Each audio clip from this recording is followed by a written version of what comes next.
I'm Mark, and somehow I'm the lead wrap installer at Supreme Wraps. This is a 2002 Honda S2000. I got it a couple years ago with over 200,000 miles, and I drive it back and forth from home to work every day. I'm assuming you can tell, but it's fully wrapped in not paint legendary purple.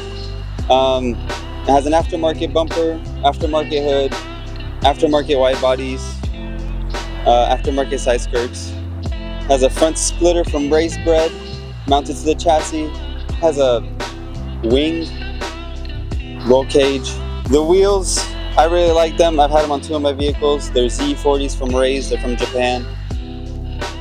Sparkle bucket seats, Momo steering wheel, on a Xpel hub, carbon fiber everywhere on the inside.